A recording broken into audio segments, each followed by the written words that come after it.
चालो, छोटे बच्चों की तरह बनो। जब हम छोटे बच्चे थे तो हम में से ज्यादातर लोग अपने आसपास के बड़ों की तरह बनना चाहते थे। हम उनके जैसा बनना चाहते थे क्योंकि उन्हें वे सब करने की आजादी थी जो हम नहीं कर सकते थे। हमें लगता था कि उनका जीवन बहुत बढ़िया था। बचपन में हम पर बहुत सारी पाबंदियां थी, लेकिन यहाँ यीशु कहते हैं कि स्वर्ग के राज्य में प्रवेश करने के लिए सभी को छोटे बच्चों की तरह बनना होगा। वे कहते हैं जब तक तुम खुद को इनमें से किसी एक की तरह विनम्र नहीं बनाते, तुम कभी स्वर्ग के राज्य में प्रवेश नहीं कर पाओगे। उनका मतलब है अभी उन्हें देखो, उनसे सीखो और उनके जैसा बनने की ख्वाहिश रखो।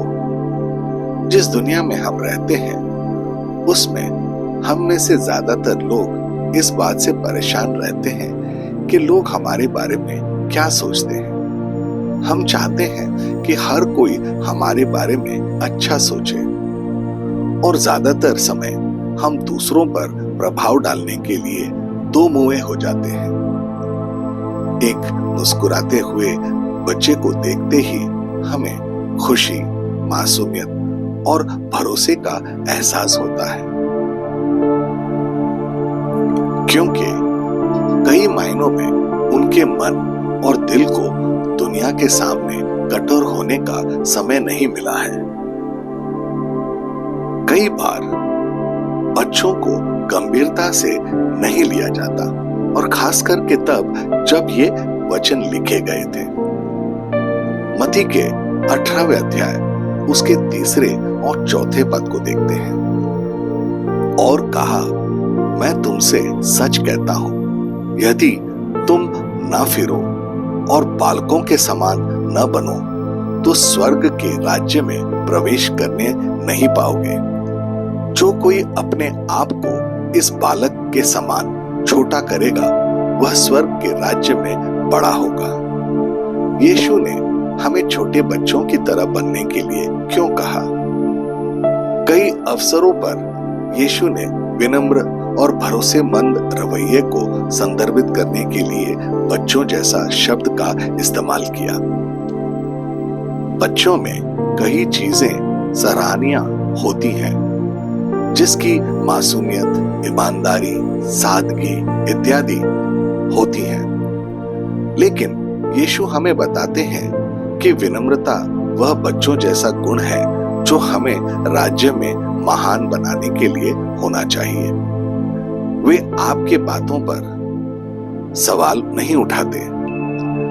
यहाँ हम छोटे बच्चों की बात कर रहे हैं। वे आप पर विश्वास करते हैं और आप पर पूरा भरोसा करते हैं। वे एक दूसरे से झगड़ते हैं, लेकिन अगले ही पल वे भूल जाते हैं कि उनके बीच क्या मतभेद हुए थे और फिर से साथ खेलते नजर आते हैं। लेकिन अगर किसी भी तरह से बड़ों ने उनके झगड़ों में हस्तक्षेप किया तो वो फिर माता पिता के बीच लड़ाई शुरू हो जाती है और वे गुस्सा रखते हैं, और वह गुस्सा लगभग हमेशा के लिए चल सकता है।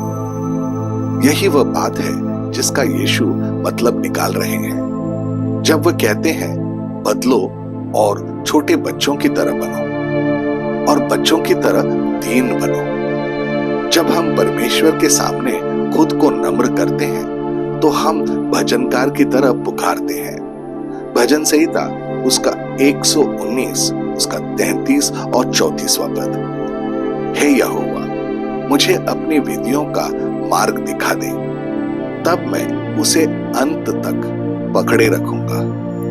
मुझे समझ दे, तब ही मैं तेरी व्यवस्था को पकड़े रहूंगा और पूर्ण मन से उस पर चलूंगा।